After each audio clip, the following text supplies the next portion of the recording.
Hi, everyone. Good afternoon. Yeah, I would just like to start by thanking the organizers for putting together this really nice conference and also for giving me the chance to present our work here. So first of all, I just want to acknowledge the team that has been behind this work. So this has mainly been done within the University of Strathclyde, where I come from. And it's been a really nice collaboration between the experimental and theory team. The experiment is led by Jonathan Pritchard, and the leader of the theory group is Andrew Daly, who is now a professor at the University of Oxford, but keeps very, very strong ties with Strathclyde. So this talk will be mainly based around the neutral atom quantum computing platform, and I just thought that because maybe this is not the most common platform that is used for quantum annealing, I would start with a very brief reminder of the workings of this type of hardware. So when we think about neutral atom quantum computers, what we have in mind is this kind of two-dimensional arrays in which we can manipulate the atoms one by one, and then we represent each qubit with one atom. This platform has many different advantages. So because we are dealing with atoms, there's a very high degree of coherence because this is associated with the lifetime of the atomic states. Also, the qubits are intrinsically identical. There's a large degree of programmability and scalability. And also within the same platform, we can have analog and digital operations using the same machine. So the current state of the art for this platform is, it has advanced a lot in the last few years. So 1 qubit gate fidelities now are above 99.99%. 2 qubit gates have also improved quite significantly. And people are starting to demonstrate trapping of even thousands of atoms and early demonstrations of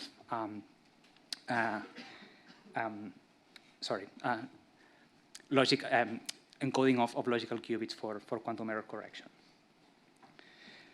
So yeah, a very important ingredient in the neutral atom quantum computing platform are Rydberg interactions. So these interactions are used in the digital setting to entangle the atoms, and also in the analog setting that we'll be discussing here to induce interactions. So yeah, these are based on the fact that Rydberg states, which are states with very high principal quantum number, have very large dipole moments, and then this gives rise to strong interactions that can be also engineered across a quite wide range, from dipole-dipole to in the short range to van der Waals at the long range. And a very important effect that comes from these interactions that are comparable to the parameters of the laser driving is the so-called Rydberg blockade. So when two atoms are close enough to each other, then this potential is strong enough to shift the atom pair of resonance, and then this blockade effects allows only for one atom being excited when two atoms are close to each other. So this will be a very important ingredient for what we'll be discussing later on. So yeah, what I would like to introduce now is how we can use the neutral atom platform to solve quantum optimization problems. So let's start just with formulating the mathematical problem. So in two dimensions, we can have a notion of graph, which is the unit-disk graph, in which we have an edge between the vertices, if and only if two vertices are within a certain distance of each other that we call the unit-disk radius. And then within a unit-disk graph, we defined the maximum independence set problem, which is the same problem that Paul and Rupayan were discussing earlier in their talks, in which we want to find a collection of vertices that are not connected by any edge. And to encode this problem, we can think of this classical cost function, in which there is one term that wants to put as many edges as possible in the independent set. But then there's this penalty term that forbids two atoms that are connected by an edge to belong simultaneously to the independent set. So even when restricted to the unit-disk graph, the maximum independent set is an NP-complete problem, which means that we can map it to any other NP-hard problem. And also it has direct applications in industry-relevant problems, such as thinking how we can place antennas, charging points for electrical vehicles, and this kind of problems. So what's very interesting is that we can encode this maximum independent set problem in a two-dimensional neutral atom array, because there's a a very direct correspondence between the many-body Hamiltonian that describes the neutral atom array in the limit in which there's the radio frequency driving term is 0 and the detuning is positive. So we can see a direct correspondence between the classical cost function and the many-body Hamiltonian. And then using quantum annealing, we can solve the optimization problem by preparing the ground state of the Hamiltonian in the relevant regime. So actually, a few years ago, the Harvard group led by Misha Lukin had this very nice experiment where they demonstrated preparation of the maximum independent set solution using neutral atom arrays and using a classical, a quantum classical hybrid approach where they have this closed loop optimization. They achieved annealing pulses that can solve this problem. And initially they thought that they had found a superlinear speedup for some kind of harder graphs, at least compared to one specific classical method which was simulated annealing. However, not long after this was published, the group at Amazon, led by Helmut Karlsgraber, showed that in the specific geometry in which the Lukin group had solved this problem is actually quite easy to solve classically. So we need to kind of look beyond the most basic problem that you can encode with neutral atom arrays to try to find some type of advantage. So one way to do this is to consider indeed the maximum weighted independent set, which again is the same as Paul and Rupayan were considering before, in which we are not only concerned with finding an independent set, but we also want to maximize the different weights that we are associating with the edges. So yeah, the cost function looks very similar, but here we have a weight that depends on the node. And again, we can have a one-to-one mapping between the maximum weighted independent set in a unit disk graph and the Hamiltonian of a two-dimensional arrays of neutral atoms if we have control over the detuning locally. So if we have the ability to locally program what is this detuning acting on the atoms, then we can obtain the cost function of the maximum weighted independent set problem.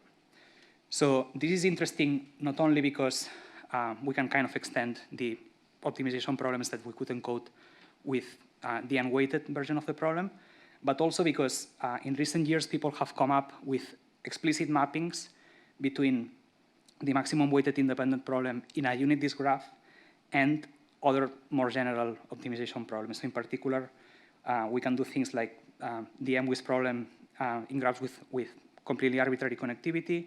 We can also solve integer factorization problems and also binary optimization problems with quadratic and even higher order terms. And there's two main approaches to doing this.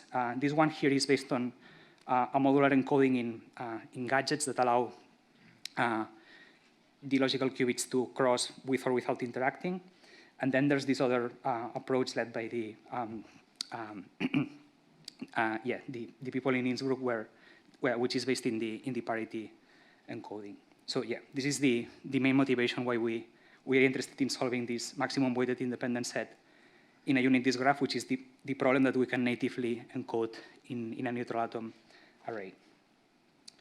So yeah, as I was discussing, there are these frameworks that give very explicit mappings between general problems and the maximum weighted independent set problem in a unit disk graph.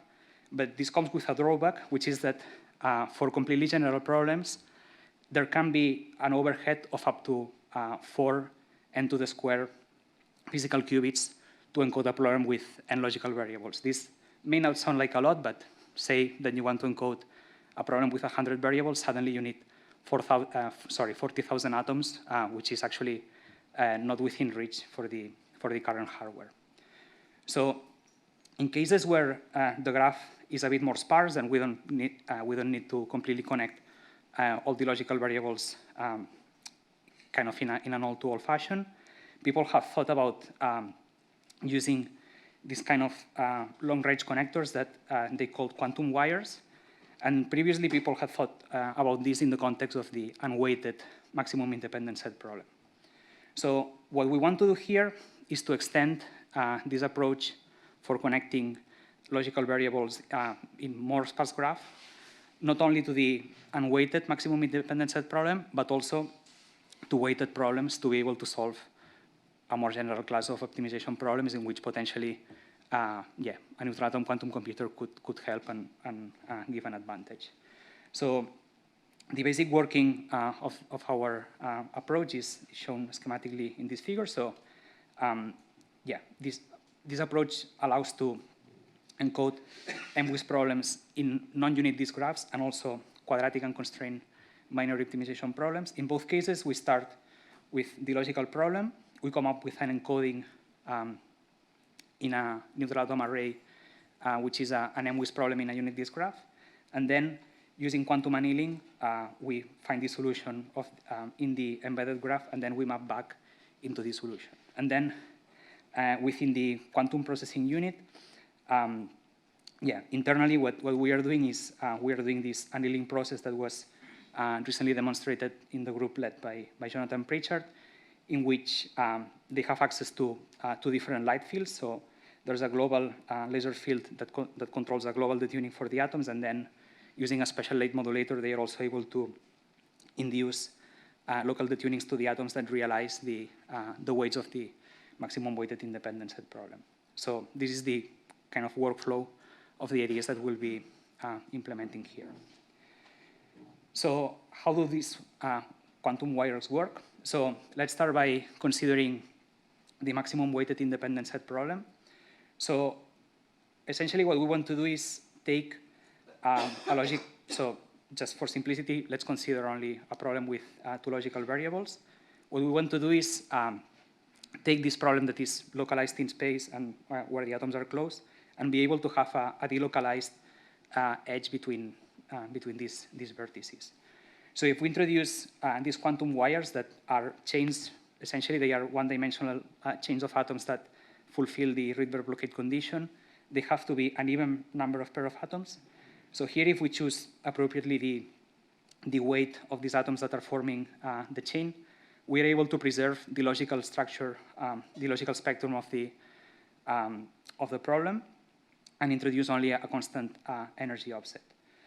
And not only this, but we can also exploit these kind of structures to delocalize more complex interactions. So for instance, if we have cliques formed by 3 or 4 logical variables with these constructions, we are also able to kind of delocalize these interactions and be able to connect distant edges in the array.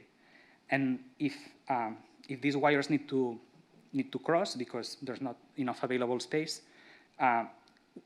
it's also possible to do this with this recipe here for the weights, which is adapted from the previous work from the Pichler group, in which they came up with this modular gadget approach for doing this.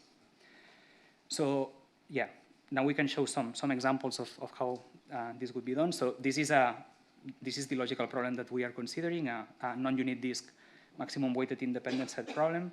The nodes here, the circle nodes are the ones that correspond to the solution.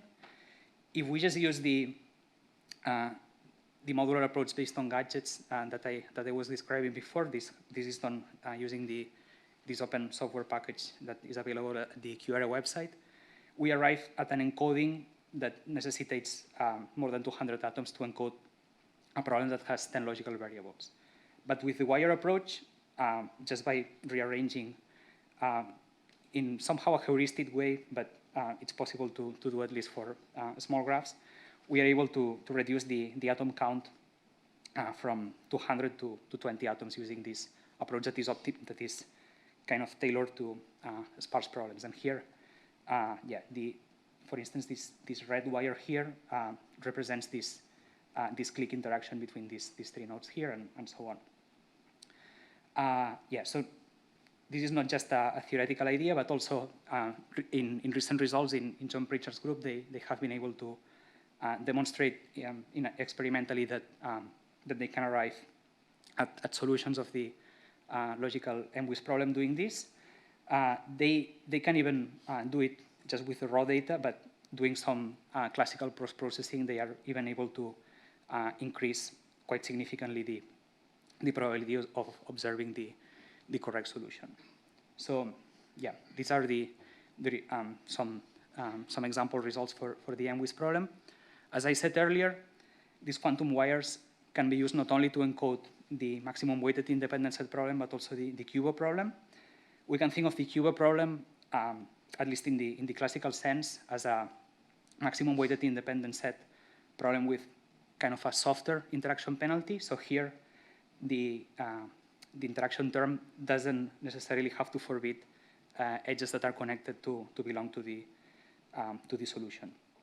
So for the general QUBO problem, in the particular case in which the one-body terms are negative and the two-body terms are positive, the same wire construction allows to encode the QUBO interaction. So in this case, if we tune the weight of the wires to be the interaction strength, we are able to again encode the QUBO problem while preserving the spectrum. So basically, by tuning the constant C, this state can be anywhere around the spectrum, and we're able to fully encode the QUBO problem.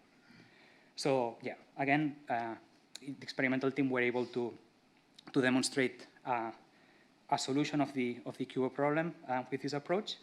So these results here show QUBO problems of increasing size, which are built kind of in a modular way. So the basic building block would be this 4-node QUBO, and then kind of in a ladder way, they extend the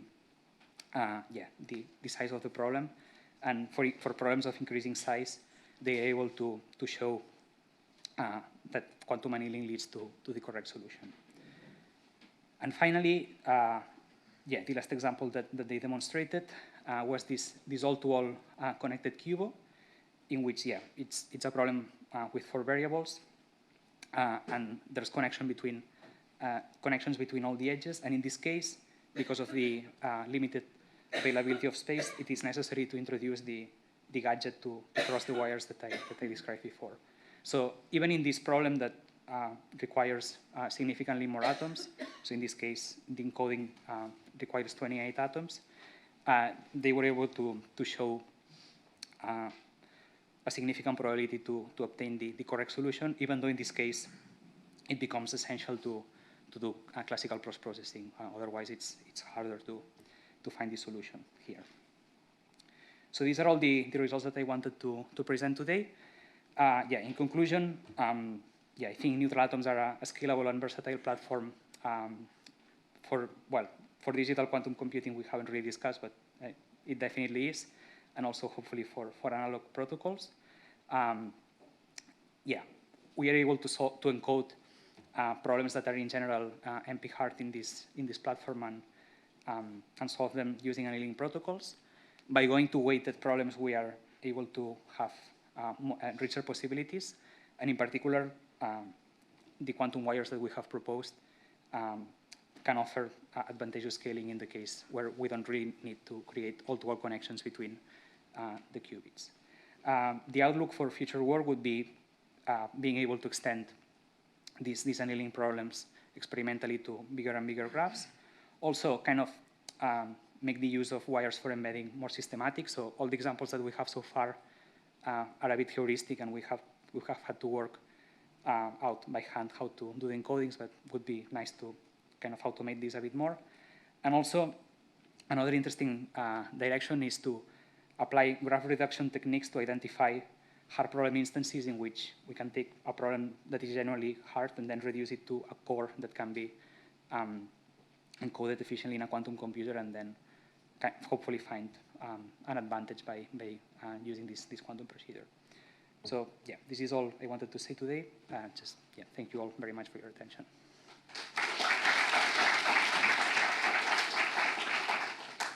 Thank you. Are there any questions? Some question.